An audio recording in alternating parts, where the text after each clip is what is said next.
يسر ان الاسلام انتشر في انحاء العالم كالانتشار النار في الحفيم وجرى على قدم ساق في هدفه وفي مقصده. اسلام جان بجان کا درس دے کر ایک پوتر اور پرسکون سماج کا نرمان کرتا ہے، وشو بندھوت اور آپسی بھائی چارے کے مارگ کو پرستوت کرتا ہے، اونچ نیچ ذات پات کی نفرتوں کو مٹا کر ایک پوتر اور پرسکون سماج کا نرمان کرتا ہے.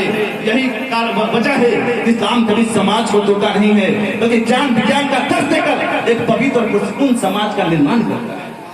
ہم دیکھ سکتے ہیں آج کیا بات ہے کہ آج ہم لوگ جیسے کہ ہم سبھی یہاں پہ حاضر ہوئے ہیں جانے علی چشتی نظامی کی محبت میں ہم جمع ہوئے ہیں. آخر کیوں؟ کبھی آپ نے غور کیا ہم بزرگان دین کے آستانے پہ آتے ہیں، خراج عقیدت پیش کرتے ہیں.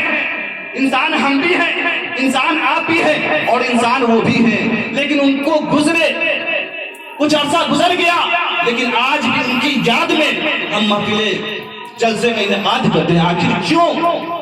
آخر اس کی وجہ کیا ہے؟ کبھی آپ نے سوچا کہ ہماری طرح ایک انسان اللہ کی بارگاہ میں اس قدر مقبول ہوا کہ آج صدیاں گزر گئی لیکن آج بھی اس کی محبت لوگوں کے دلوں میں، آج بھی لوگوں کے دلوں میں اس کی محبت ہے. آخر کیوں؟ آپ نے کبھی سوچنے کی کوشش کی کہ ہم اولیاء اللہ سے محبت کیوں کرتے ہیں؟ ہمیں کوئی یاد رکھے یا نہ رکھے لیکن یہ اولیاء اللہ جن کے بارے میں خالق کائنات نے وہ سال بھر سال سوا سبتا خالق کائنات نے ارشاد فرما دیا الا ان اولیاء اللہ لا خوف علیہم ولا هم یحزنون. بے شک اللہ کے ولیوں کا نہ کوئی خوف ہے نہ کوئی ملال ہے. تو یہ اولیاء اللہ سے ہم محبت کرتے ہیں اور محبت کرتے رہیں گے. اسلامی ہے راہ حق، دین الہی اسی کو کہتے ہیں. اسلامی ہے راہ حق، دین الہی اسی کو کہتے ہیں.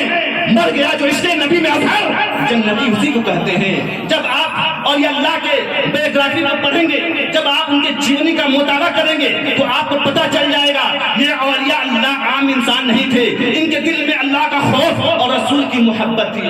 ان کے اندر نبی کی سیرت، نبی کا چروا اور نبی کے کردار پائے جاتے تھے. اور جو بھی اس بلند ذکر سے سٹ گیا، کلمے میں اٹ گیا، جنت میں ڈٹ گیا.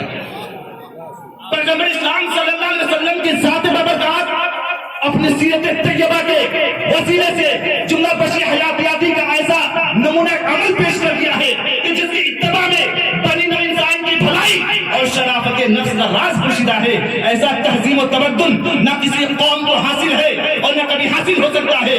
تہذیب ہو یا تمدن، شریعت ہو یا روحانیت، اس عالم و رنگ و بو میں مہر و خورشید کی درخشانی ہو یا دریا کی روانی ہو یا موجوں کی طغیانی ہو یا نسلوں کی افزائش ہو یا جلوہ ضائع حیات کا شباب ہو یا انسانی قدروں کا گلاب ہو، سب روز اٹھنا بیٹھنا چلنا پھرنا، موت حیات شادی غمی وصل فصل تمام کے تمام فطری لحاظ سے اسلام میں موجود ہے. اور اسے الگ ہٹ کر اگر کوئی انسان اپنے آپ کو مسلمان کہتا ہے تو یہ کسی فریب سے کم نہ ہوگا.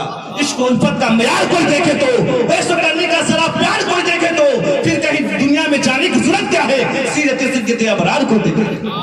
حضرات، یہ اولیاء اللہ نے نبی کی سیرت کو اپنایا. اصحاب نے، صحابیوں نے نبی کی سیرت کو اپنا کر، نبی کے آدرش کو اپنا کر، نبی کے کردار کو اپنا کر اپنے ایمان کو مکمل کر لیا.